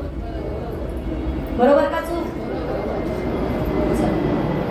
आता थोडे ताड बसा तुम्ही. हा ऐका, मला पडलेले काही प्रश्न चुकीचे आहेत का बरोबर मला माहित नाही, पण संप्रदायाचा अधिकार या ठिकाणी आपल्यावरती बाबा कुठेतरी आपण बिंबवला पाहिजे. आणि हे सगळं धोरण आपल्याकडे बाबा संतांनी सुपूर्द केले. त्यामुळे आपल्या विचारांची व्यापकता आणि उंची आपल्याला वाढवता आली पाहिजे. काही प्रश्न पडले बाबा या कथेच्या माध्यमातून. कोणते? माझा पडलेला पहिला प्रश्न मी तुम्हाला सांगते. तुम्ही म्हटल्याप्रमाणे तिन्ही देवींकडे बाबा नारद देवर्षी गेले. नारद हे देवर्षी आहेत, त्यांनी बायांकडे जायची गरज होती का? माझा प्रश्न आहे बरं का. ऐका, उत्तर तुम्हाला आली तर द्या, नाही आली तर माझी मी देऊ शकते. माझा दुसरा प्रश्न आहे, नारदांनी बाबा त्या तिन्ही देवींना कळ लावली. मग जर तिन्ही देवींना कळ लावली तर त्या तिघी सुद्धा या ठिकाणी आदिशक्ती आहेत. त्या तिन्ही सुद्धा आदिमाया आहेत. मग एखाद्या स्त्रीचं वर्णन ऐकल्यानंतर एखाद्या देवीला राग आला पाहिजे का? माझा पुढचा प्रश्न, तिन्ही देवींनी आपल्या आपल्या नवऱ्यांना सांगितलं आणि मग तिन्ही आपले असणारे या ठिकाणी देव मृत्यू लोकामध्ये खाली येण्याकरता निघाले. मग बायांचा ऐकणारा या ठिकाणी जर परमात्मा असेल तर मला सांगा, या ठिकाणी बायांचा ऐकून देव खाली येतात म्हणजे देव एवढ्या हलक्या कानाचे म्हणावे लागतील का? माझा पुढचा प्रश्न असा आहे का तुम्ही म्हटल्याप्रमाणे जर या ठिकाणी तिन्ही देव मृत्यू लोकामध्ये येतात, अनुसया मातेचं सत्वहरण करण्याकरता जर विवस्त्र भोजन मागतात, नग्न भोजन मागतात, तर मला बसलेल्यांनी सांगा, समोर असणारी एक स्त्री आहे आणि एखादा देव एखाद्या स्त्रीच्या इज्जतीबाबत जर विचार करत नसेल, तिची लाज मर्यादा याच्याविषयी जर तो विचार करत नसेल, तर तुम्ही बसलेल्यांपैकी एक जण तरी त्याला देव म्हणाल का? माझा पुढचा प्रश्न आहे, ऐका इकडे पहा. आपण म्हटल्याप्रमाणे जर अनुसया माता आपल्या आत्री ऋषींकडे जाते, मग आत्री ऋषी जर तिथं तपश्चर्या करतात, साधना करतात, मग या तीन देवांपैकी एकाची तरी ते साधना करत असतील. मग तीन देव जर इकडे आलेले आहेत दारामध्ये, मग आत्री ऋषी आतमध्ये काय करत होते? बरं, आता माझा पुढचा प्रश्न आहे का तिन्ही देव तुम्ही म्हणता बाळ झाली, बरोबर ना? मग बाळ झाली असं तुमचं मत आहे. मग तिन्ही देव्या मृत्यू लोकामध्ये आल्या, आपला आपला नवरा ओळखायचा प्रयत्न करू लागल्या.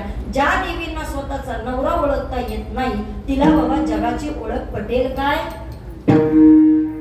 प्रश्न चुकीचे? बोला पटकन. प्रश्न चुकीचे आहेत का? प्रश्न चुकीचे नाही, पण आता उत्तर मात्र आपल्याला बरोबर सापडले पाहिजे. ज्या वेळेला उत्तर बरोबर सापडतील त्या वेळेला उद्यापासून दत्ताच्या प्रमाणामध्ये येताना दृष्टी न फिरे माघारी ती अवस्था आमची होणार आहे. पहिला प्रश्न ऐका, तिन्ही देव्यांकडे नारद महर्षी गेले, हे अगदी सत्य आहे बाबा. पण नारद महर्षी तिथं गेल्याच्या नंतर मात्र आपल्यामध्ये या ठिकाणी फक्त कळ लावण्याचा पराक्रम असतो आणि ती कळ लावताना आपल्या कळीमध्ये जगाचं वाटोळं. नारदानं कळ नाही लावली. नारदाचं संपूर्ण चरित्र जर आपण पाहिलं, इतर सगळीकडे जाताना जाधव बाबा प्रत्येक नारद प्रत्येक ठिकाणी जाऊन या ठिकाणी फक्त कळ लावण्याचं काम करतोय, पण अनुसयेच्या चरित्रामध्ये नारदानं कळ नाही लावली. मग केवळ आणि केवळ अनुसयेची थोरवी या तिन्ही देवींना सांगितलेली आहे. त्या तिन्ही आदिशक्तींना असं म्हटलं, अरे जर आमच्यासारखी एखादी महान पतिव्रता जर असेल तर तिचं सत्व लोकांना कळालं पाहिजे. याच्याकरता त्या तिन्ही देवींनी आपापल्या देवांना सांगितलं काय? अनुसया तशीही या ठिकाणी मृत्यू लोक ज्या वेळेला सोडणार आहे त्यावेळेला ती वैकुंठामध्ये येईल, पण तिची थोरवी लोकांना तशी कळणार नाही. तिची थोरवी त्या वेळेला कळेल ज्या वेळेला तुम्ही भगवंत तिच्या दारामध्ये जाल. ऐका, आपण देवाकडे जाणं आणि देवाला आपल्याकडे येणं याच्यात फरक आहे की नाही? बोला पटकन.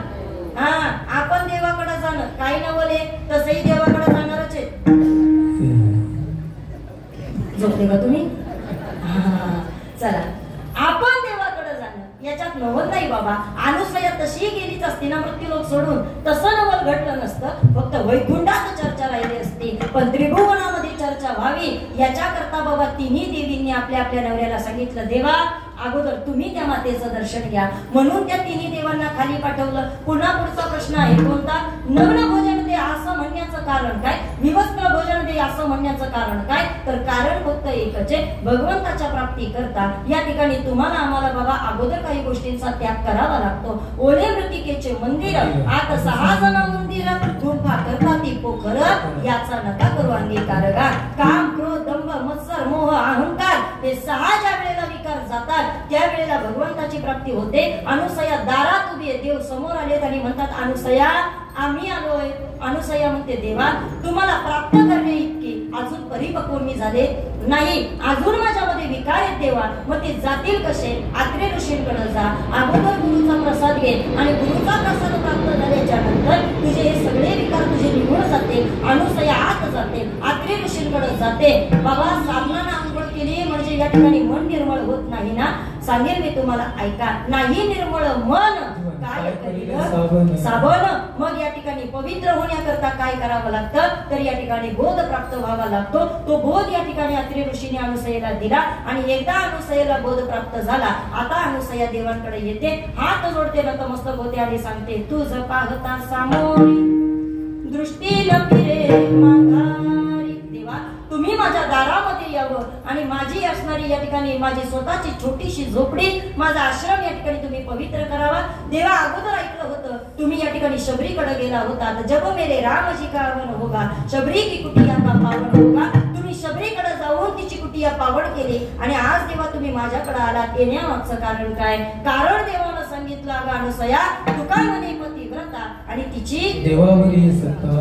अगं तुझी या ठिकाणी आमच्यावरती सत्ता आहे. बोल तुझं पातिव्रत्य पाहिलं, तुला काय पाहिजे ते सांग. आणि असं म्हणतात त्या अनुसयेनं देवाकडे याचना केली, देवा बाकी काहीच नको, पण योगी जपी तपी संन्यासी यांना दुर्लभ असणारा परमात्मा. अरे योगी योग करतात ते, जपी जप करतात ते, तपी तप करतात ते. कित्येक योगी असे आहेत त्याचे हिमालयामध्ये आजही एका पायावर उभे राहतात, एका अंगठ्यावर उभे राहतात आणि अनुष्ठान लावून या ठिकाणी तुझी वाट पाहतात. तू त्यांच्याकडे जात नाही, आमच्याकडे आला. योगी या दुर्लभ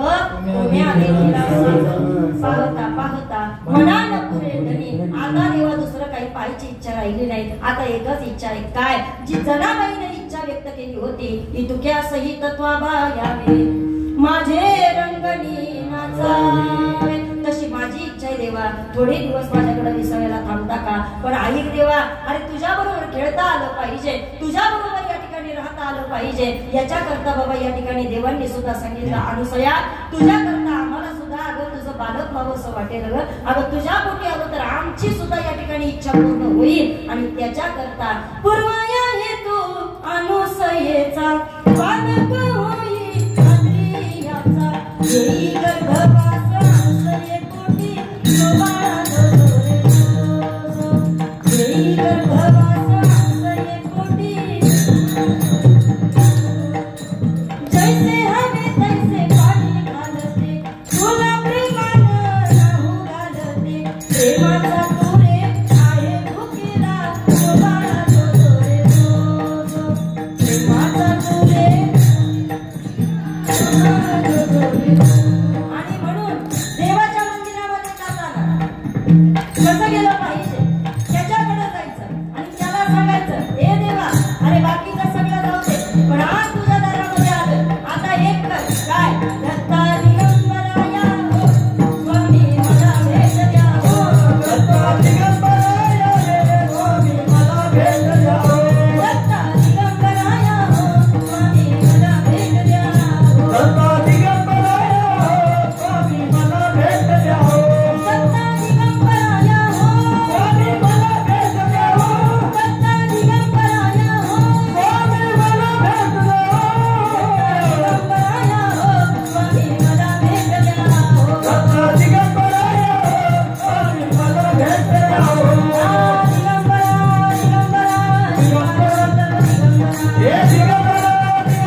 आणि मग त्या देवाला आपल्याला सांगायचंय, देवा आता तुला पाहिलं, जो अनुसयेचा भाव होता कोणता, पूर्व या हेतू अनुसयेचा, बालक होई प्रियाचा. आता ऐका, त्या अनुसयेची थोरवी आम्हाला उद्या ऐकायची आहे. पण आज या ठिकाणी ताई आम्हाला सांगा आम्ही काय केलं पाहिजे. उद्या भगवंत अवताराला येणारे आणि भगवंत या ठिकाणी आल्यानंतर त्याचं दर्शन घ्यायचंय आणि त्याच्याकडे या ठिकाणी पाहत राहायचंय. काय पाहायचंय, हे देवा तुझं पाहता समोर दृष्टी न फिरे माघारी. नुसतं त्याच्यापर्यंत या ठिकाणी पाहत राहायचं नाही. मग एकदा देव तुमच्या समोर आला तर ऐका, चंचल असणारं चित्त त्याच्यापाशी ठेवता आलं पाहिजे आणि त्याच्या पायापाशी आपली मिठी पडली पाहिजे. अभंगाचं दुसरं चरण.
अभंगामध्ये तुकोबराया सांगतात, देवा तुला पाहिल्याच्या नंतर वारकरी बाबा ऐका, सगळ्यात महत्वाचं म्हणजे आपली दृष्टी मागं नाही गेली पाहिजे. का माहितीये का? ऐका सांगते. मृत्यू लोकांमध्ये 90% पाप ही डोळ्यांमधून आतून प्रवेश करतात. कुठून?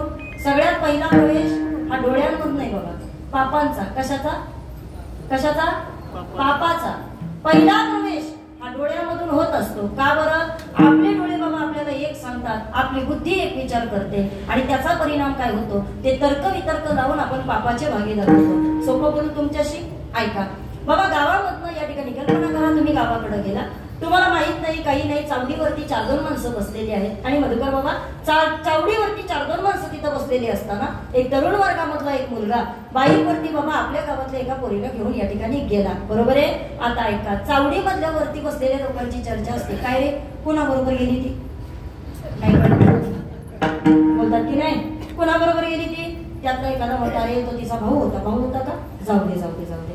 ऐका, परत कुणीतरी येतात म्हणतं, काय रे कोण होतं तिच्या बरोबर? परत त्यातलं कोणीतरी म्हणतं, अरे तो ना तिचा अमुक नातेवाईक होता. नातेवाईक का? हा मग ठीक आहे जाऊ दे. पण आता ऐका, चावडीमध्ये बसलेल्या 4-5 लोकांपैकी एक जण जरी असं बोलला ना, काय माहिती कुणाबरोबर गेली. ऐका, तुम्हाला माहित नाही, पण डोळ्यानं फक्त तुम्ही ते पाहिलं आणि तुम्ही तुमचा तर्क वितर्क लावला. समोरच्याचा भाव तुम्हाला माहित नाही, पण जरी तुम्ही या ठिकाणी डोळ्यानं पाहिल्यानंतर चर्चा केली, तुम्ही पापाचे भागीदारी ठरवा. तुकोबांना माहितीये देवा, अरे लोकांना पापी आणि पुण्यवान म्हणत बसण्यापेक्षा दृष्टीनं फिरे माघारी. अगोदर आमच्या डोळ्यांवरती आमचं नियंत्रण असलं पाहिजे. चला, काय पाहावं डोळ्यानं हे ज्याचं त्यानं ठरवायचं. आता बाबा डोळे आमचे स्थिर झाले, पण आता या डोळे हे सगळा निरोप कुठं देतात? आपल्या चित्तापाशी देत असतात. मग आता हे चित्त आमचं चलविचल होत असतं, आमचं चित्त चंचल होत असतं. आणि म्हणून बाबा या ठिकाणी तुकोबा म्हटले, माझे चित्त तुझे पाया. देवा, माझं चित्त तुझ्या पायापाशी ठेव. याच अभंगात बोलले, यात काय नवले, चित्ती तुझे पाय डोळा रूपाचे अखंड मुखी नाम तुमचे वर्णावे गुण. हेचे एक तुम्हा मागतो मी दातारा. माझे चित्त तुझे पाया, माझे चित्त तुझे पायी. रागवाईसे करी काही धरोनिया बाही भव हातारी दातारा. देवा, माझं चित्त तुझ्या पायापाशी ठेव, कारण ते अतिशय चंचल आहे. नको ते बाबा माणसाला करायला भाग पाडत असतं. मग आता ऐका, तुकोबांनी आपल्याला सांगितलं डोळ्यांना स्थिरता प्राप्त व्हावी. 2, आमचं चित्त उद्या भगवंताच्या पायापाशी राहिलं पाहिजे. आणि आता त्याला पाहिल्याच्या नंतर मात्र मिठी पडली पंढरी राया. काय करायचं? त्याच्या पायापाशी बाबा या ठिकाणी आम्हाला मिठी मारायची आहे. मग का बरं ताई मिठी मारायची आहे? सांगेल मी तुम्हाला, ऐका. बाबा त्या भगवान दत्तात्रयाच्या स्वरूपाला आपल्याला निहाळता आलं पाहिजे. का बरं? ब्रह्मा विष्णू आणि महेश्वर सामोरी असले मलारे. दत्तगुरु दिसले मलारे. दत्तगुरु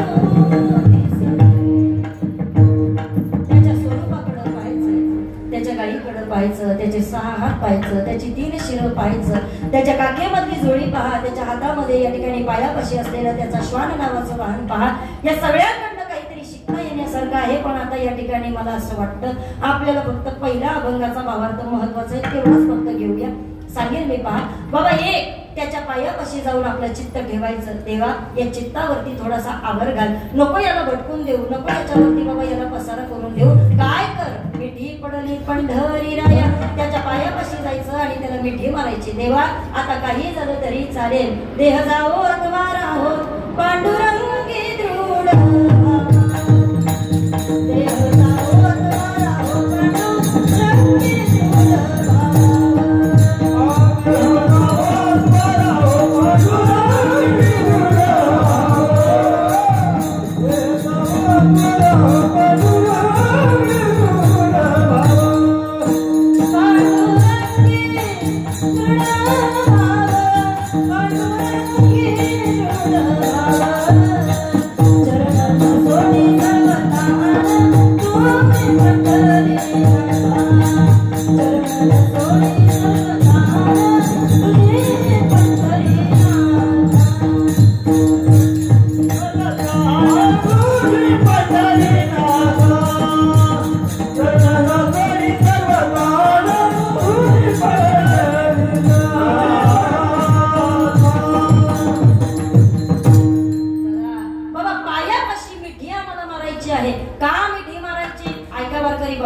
आपल्याला कुठंतरी वागता आलं पाहिजे.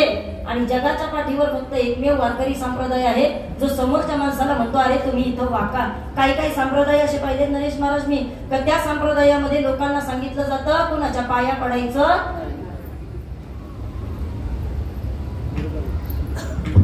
शिकवतात की नाही? खरं सांगा, शिकवतात की नाही? हा, आता हे मला नव्हतं माहिती बरं का. पण काय झालं, एकदा एकाच्या घरी चहा पिण्याची आमची व्यवस्था केली होती. तिथे चहा पिण्याकरता गेलो, मी माझ्या मस्तीत असते, मला कोणाशी काही घेणं देणं नसतं. कोणी पाया पडा नका पडू, मी लहान आहे, माझ्या काय पाया पडायचं बाबा, मी त्या अपेक्षा ठेवत नाही. बरं ऐका ना, त्या घरामध्ये गेले, तिथे एक बाई आली, तिने माझ्याकरता चहा आणला, आणि चहा आणला तर आणला. मी आपली माझ्या याच्यामध्ये मी म्हटलं चला आपल्याला तयारी करायची, कीर्तनाला जायची. ती बोळं मला सांगत होती काय, म्हणजे ताई आमच्या गुरुनं सांगितलंय पाया पडायच्या नाही. मी विचारलं होतं तुला नसन पडायचं तर पडू नको ना, पण माझं दुर्दैव, मला काय माहिती का, मला राहावत नाही. मी तिला म्हणलं ताई असा गुरु आहे तरी कोण जो दुसऱ्याच्या पाया पडू देत नाही, जो दुसऱ्या समोर तुम्हाला वाकू देत नाही. अरे आमचा संप्रदाय किती महान आहे, जो आम्हाला शिकवतो नम्र साधा भूता आणि तेने कोटीले आनंदा पंढरीशी जा. तिथे गेल्यानंतर तुम्हाला कळेल बाबा, पंढरीशी नाही कोणा अभिमान, पाया पडे जन एकमेका. अरे आमची लोक बाबा अगोदर कोणी लहान आहे कोणी मोठा आहे पाहत नाही, अगोदर या ठिकाणी दर्शन घेतात. पायाची किंमत सामान्य का, अजिबात नाही. आणि म्हणून तुकोबाराया म्हणते देवा बाकीचं सगळं जाऊ दे रे, पण या ठिकाणी वागता आलं पाहिजे. माणसं किती गमतीशीर आहेत पाहणा, नको तिथं वाकत राहतात, आणि जिथं वाकायचं तिथं माणसं वाकत नाही, नको त्याच्या पाया पडत राहतात, नको त्याच्या मागं मागं फिरत राहतात. पण ज्याच्या मागं फिरलं पाहिजे त्याच्या मागं माणसं फिरत नाही. तुकोबा म्हणते देवा आता मला कोणाच्या मागं फिरायचं नाही, कोणाचा वावा करायचे नाही, कोणाचा उदे करायचा नाही, कोणाचं काही करायचं नाही. फक्त एक आहे देवा, जी लोक सत्य कर्माला या ठिकाणी साथ देतील ना, आम्ही त्यांचं नाव घेऊ. जी लोक चांगल्या कर्मा करता आम्हाला या ठिकाणी काही ना काहीतरी योगदान करतील ना, आम्ही त्यांचा गुणगौरव करू, नाही तर उगीच कुणाची वावा आमच्या मुखातनं देवा आम्ही करणार नाही. आणि ऐक देवा, आता तुझ्या पायापाशी आलोय ना, आन तुझी पंढरी नाथा या उक्तीप्रमाणे देवा मिठी पडली पंढरी राया.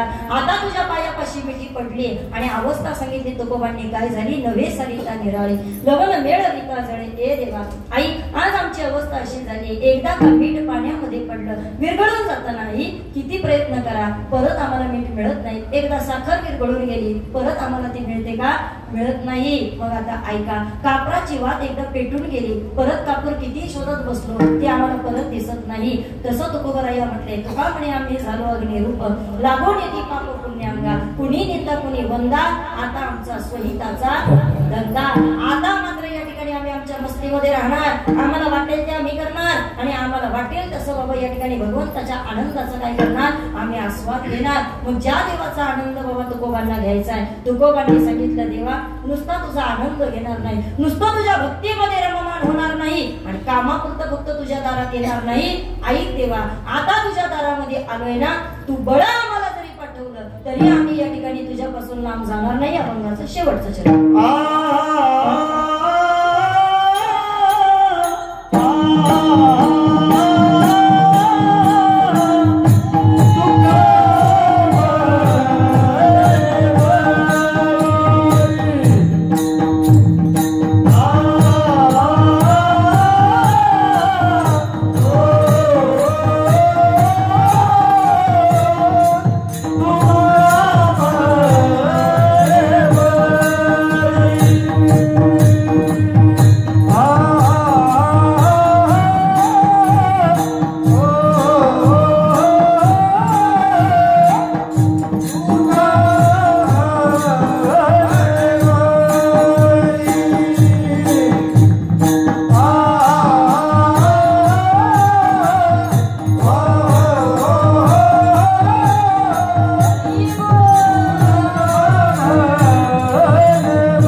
सांगतात बाबा रे देवा, बाकी सगळं जाऊ दे, तुला पाहिल्याच्या नंतर इथं बसलेल्या प्रत्येक साधकाची ती अवस्था झाली पाहिजे. ए देवा, अरे बाकीचं सगळं आयुष्यभर आम्ही पाहत राहिलो रे. जी माणसं आमच्या अवतीभोवती फिरतात ना, त्यांचे बदलणारे चेहरे सुद्धा आम्ही रोज पाहिले.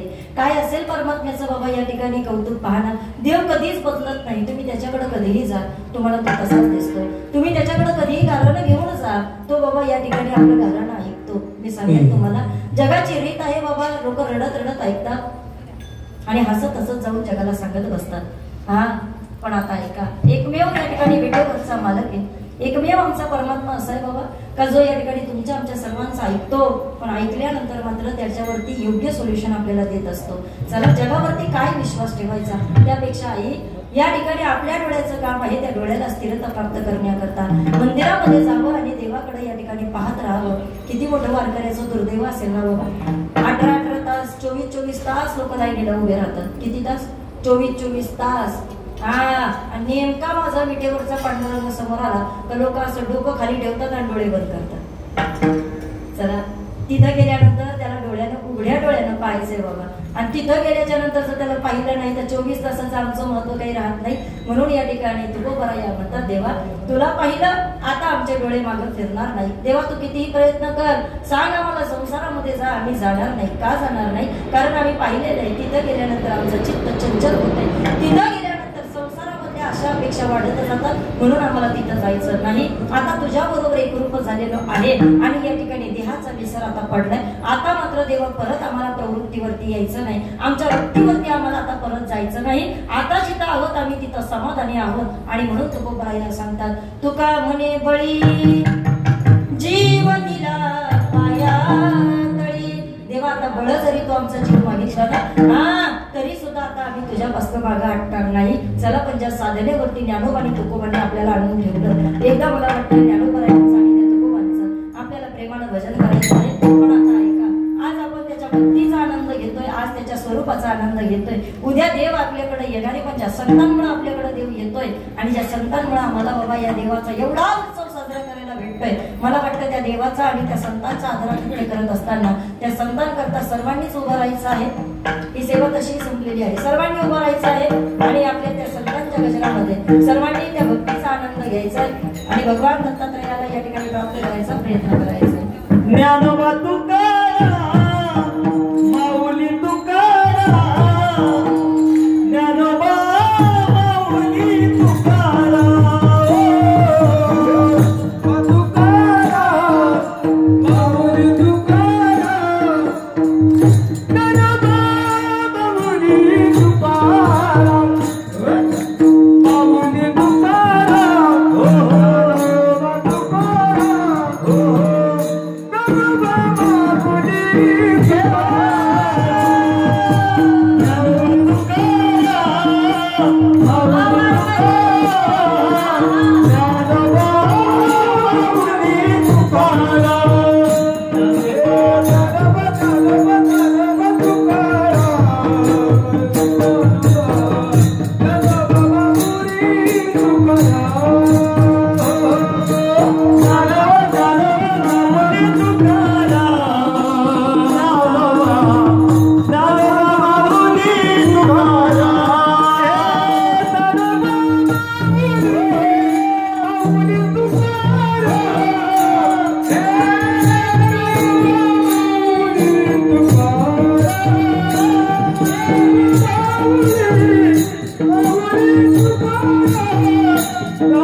काही जण म्हणत असतील बरं झालं संगीताताईने उठवलं काही लेटायचं होतं का तर उद्या भगवान दत्तात्रयाचं आगमन आहे आणि अगोदर या ठिकाणी संतांच्या पायामुळे आपल्याला देवाचं दर्शन होणार आहे म्हणून आपण त्या संतांकरता बाबा या ठिकाणी ते भजन घेतलेलं आहे।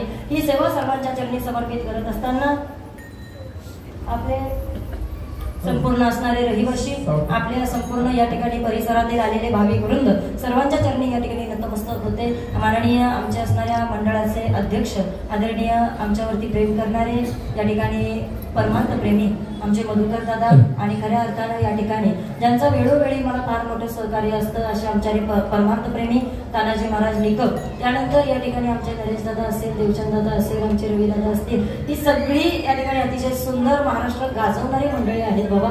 आणि ही सगळी मंडळी एका व्यासपीठावरती येतात आणि अर्थात त्यांना सांभाळणारा विश्वनाथ कायमच या ठिकाणी आपण पाहतोय म्हणून या ठिकाणी विश्वनाथ दादांचे देखील मी ऋण व्यक्त करते। आणि सर्वांसोबतच माझ्या बरोबर आलेल्या आमच्या भगिनी माननीय मावळ मुक्ताई रुपाली माऊली या युट्यूब चॅनलच्या ज्या या ठिकाणी खऱ्या अर्थानं सादर करते आहेत अशा असणाऱ्या रुपाली ताई नाणेकर, आपले देखील मिरवणूक व्यक्त करते. कार्यक्रमाकरता आमचे वारकरी संप्रदायाचं वैभव आमचे हरिभक्त परायण जाधव बाबा असतील त्यांचे देखील आभार मानते. कार्यक्रमाकरता आवर्जून उपस्थित राहिलेले सगळे समोर बसलेली माझी मान्यवर मंडळी असतील, आमचे चोपदार काका असतील आणि या ठिकाणी सहकार्य करणारी आपली या ठिकाणी दत्त दिगंबर आणि सोसायटीतील बाकीचे सर्व भाविक वृंद असतील, सर्वांचे आभार व्यक्त करून ही सेवा प्रभूच्या चरणी समर्पित करते. न्यूनते पुरते अधिकते सरते करुण घ्यावे ते तुमते विनवीत असे. तुकाराम